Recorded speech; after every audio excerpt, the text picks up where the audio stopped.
$3.5 billion.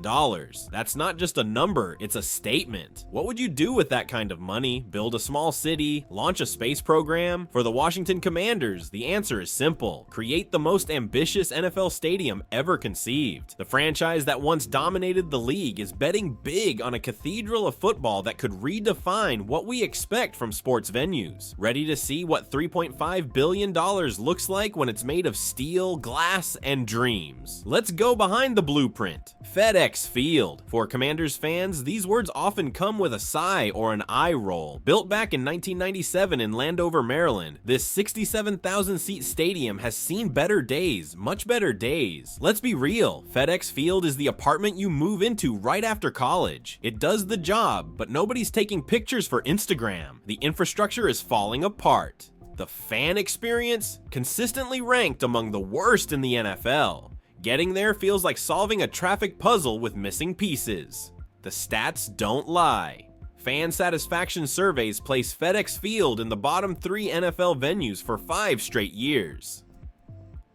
Parking can cost up to $60, bathrooms are notoriously unreliable, and sightlines in certain sections make you feel like you're watching the game through a keyhole. And here's the kicker, the lease ends in 2027. The clock is ticking. Josh Harris and his ownership group didn't spend billions on this franchise to keep playing in a venue that makes fans think twice about attending games in person. When your stadium is more famous for sewage pipes bursting than memorable victories, you know it's time for a change. And when opposing fans regularly outnumber home fans, that's not just an embarrassment, it's a business problem that needs solving. So what exactly does $3.5 billion get you in today's stadium market? Let's break down the vision. 3 locations are in the running, each with its own pros and cons. There's the spacious 95-acre Woodbridge, Virginia site with room to grow. Loudoun County near Dulles Airport offers better accessibility for fans flying in. And then there's the sentimental favorite, the RFK Stadium site in DC proper, though this option faces more regulatory hurdles than a track and field Olympic event. The design isn't just about replacing FedEx Field, it's about leapfrogging every other venue in the NFL. We're talking about a domed or retractable roof that opens and closes like a massive eyelid over the field. This isn't just for show, it transforms the venue from a 10-day-a-year facility to a year-round destination that can host Super Bowls, Final Fours, mega concerts, and events that would otherwise skip the DC area. Capacity, they're looking at 70,000 to 75,000 seats. But here's where it gets interesting. Premium seating would more than double from the current 7,000 to a whopping 15,000. Why? Because that's where the money is. The timeline is aggressive, breaking ground in 2025 with ribbon cutting targeted for 2028. Ever notice how stadium timelines are always optimistic? This one needs to be. The 2027 lease expiration at FedEx Field isn't moving. Now for the money talk. $3.5 billion doesn't just fall from the sky, so how does it break down? The actual stadium construction accounts for $2.8 billion of the total. Another $400 million goes to infrastructure improvements, because what good is a state-of-the-art stadium if you can't get to it? The remaining $300 million covers land acquisition, which honestly seems like a bargain given real estate prices these days. The funding pie has several slices. The ownership group is putting up $2.2 billion of their own money. That's some serious skin in the game. They're asking for about $800 million in public funding, mainly for infrastructure. And don't forget the approximately $500 million in tax incentives they're seeking. But what about the return? Naming rights alone could bring in $25 to $30 million annually. Think about that. Some corporation will pay that much just to put their name on the building. Premium seating revenue is projected to increase by 120%. New sponsorship opportunities could generate another $45 million every year. How does this compare to other recent NFL palaces? SoFi Stadium in LA cost a staggering $5.5 billion. Allegiant Stadium in Las Vegas came in at $1.9 billion. The new Bills Stadium, currently under construction, costs $1.4 billion. So the Commanders' plan sits comfortably in the upper tier, but isn't breaking records yet. What would you rather have, a slightly cheaper stadium that's outdated in a decade, or one that costs more upfront but continues to generate revenue for generations?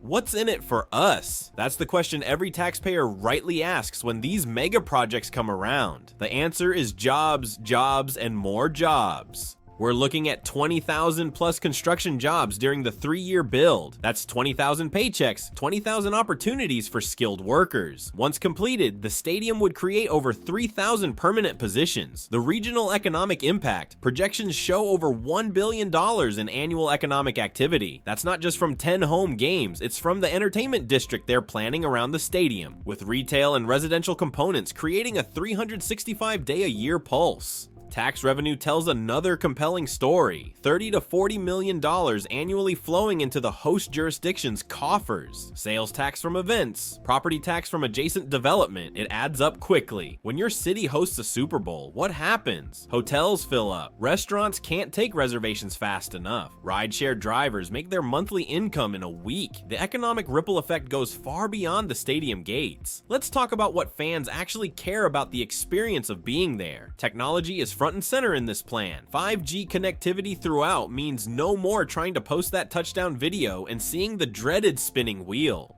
Cashless payment systems should cut down those concession lines. AR and VR enhanced viewing options could revolutionize how we watch the game. And that video board, projected at over 60,000 square feet, it would be the largest in the NFL. At some point you have to ask, are we watching the game or the screen? With this setup, the answer is both. Seating options range from traditional seats with improved sightlines to club seating, starting at $350 per game. Luxury suites could command between $250,000 and $500,000 annually. And for younger fans who prefer moving around to sitting still, standing room social areas would create a different kind of game day vibe.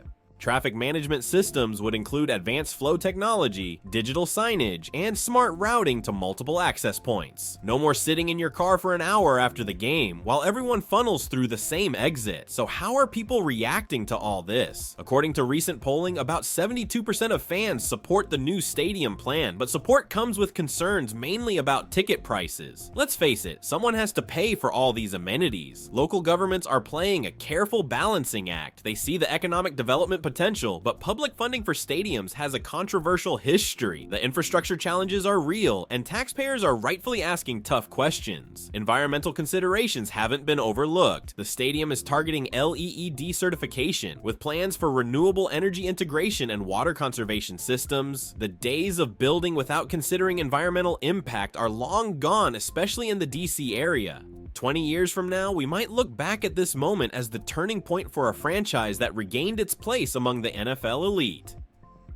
What do you think about this ambitious plan? Would you be willing to pay more for a premium experience? Should public money be used for stadiums at all? Drop your thoughts in the comments below. If you enjoyed going behind the scenes of the Commanders' $3.5 billion vision, hit that subscribe button and turn on notifications so you never miss our next deep dive into the business of sports. This stadium saga is just beginning, and we'll be there every step of the way.